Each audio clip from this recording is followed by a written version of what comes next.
ఎర్రనూక ఉప్మాకి ఎప్పుడు మంచిగా వేయించుకోవాలండి. కొంచెం పచ్చివాసన అనేది రాకుండా ఉంటుంది వేయించుకోవడం వల్ల. ఉప్మాలోకి కావాల్సిన ఇంగ్రీడియంట్స్ అండి, ఇందులో ఆవాలు, కొంచెం జీలకర్ర, శనగపప్పు, పచ్చి శనగపప్పు, నెక్స్ట్ పచ్చిమిర్చి. మనం తీసుకునే క్వాంటిటీ బట్టి మీకు ఎంత కారం కావాలంటే అంత కారం తీసుకోండి.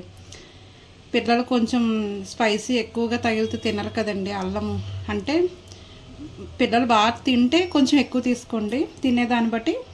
నేనైతే చిన్న ముక్క తీసుకున్నాను. కరివేపాకు, ఉల్లిపాయలు, టమాటా,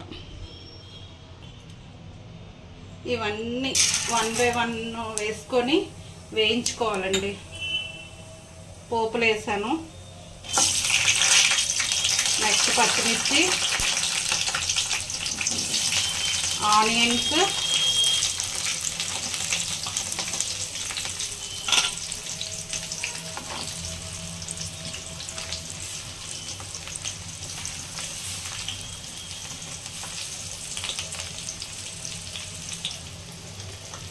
బాగా వేయించుకోవాలి.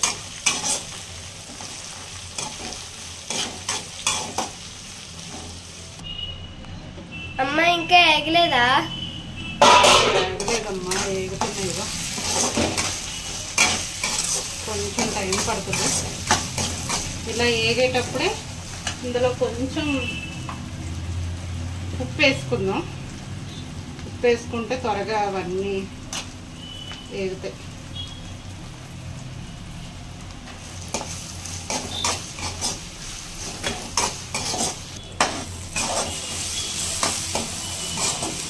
ఆనియన్స్ ఏగిపోయండి. ఆనియన్స్ చూడండి మంచిగా మొత్తం ఉప్మాలో కావాల్సినవి వేసుకున్నవన్నీ మంచిగా ఏగిపోయండి. నేను ఈ గ్లాస్తోని 1.5 గ్లాసున్నర నూక తీసుకున్నాను కాబట్టి 3 గ్లాసుల వాటర్ అయితే మనం పోసుకోవాలి.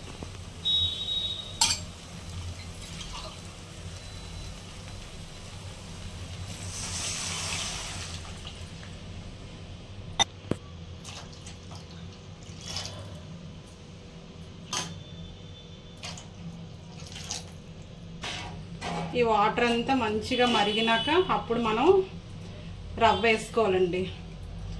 వాటర్ మరిగినాక తర్వాత ప్రాసెస్ అయితే చూద్దాం, ఓకేనా?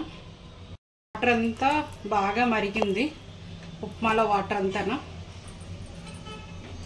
ఇప్పుడు మనం ఆల్రెడీ వేయించుకొని పెట్టుకున్న రవ్వ అంతా వేసుకోవాలండి.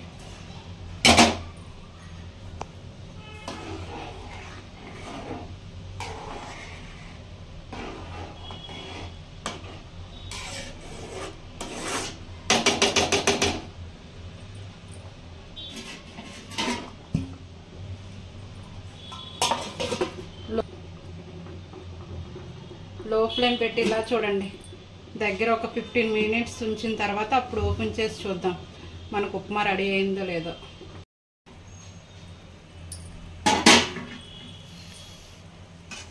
ఇదిగోండి, ఉప్మా అయితే రెడీ అయిపోయింది.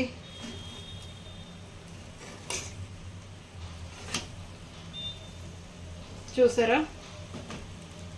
షుగర్ పేషెంట్స్ ఎక్కువగా, షుగర్ వచ్చే వాళ్ళు అయితే కనుక నైట్ పూట చపాతీ రెగ్యులర్గా కాకుండా ఈ ఎర్రనూక ఉప్మా తినడం వల్ల కూడా మంచిదండి. రైస్ ఎక్కువ తినకన్నాను, చాలా మంచిది. నార్మల్ వైట్ రవ్వ ఉప్మా కన్నా ఈ రవ్వ ఉప్మా అయితే చాలా బాగుంటుంది చేసుకుంటే. చాలా చాలా టేస్ట్ ఉంటుంది. ఇందులో పెద్ద రవ్వ ఉంటుంది, చిన్న రవ్వ ఉంటుంది.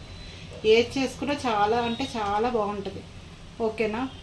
ప్లీజ్ అండి, ఎవరైనా నచ్చితే కనుక ఒక లైక్ చేయండి, ఓకేనా? సబ్స్క్రైబ్ కూడా చేయండి, ఓకేనా? థ్యాంక్ యూ అయితే అందరికీ. బాయ్.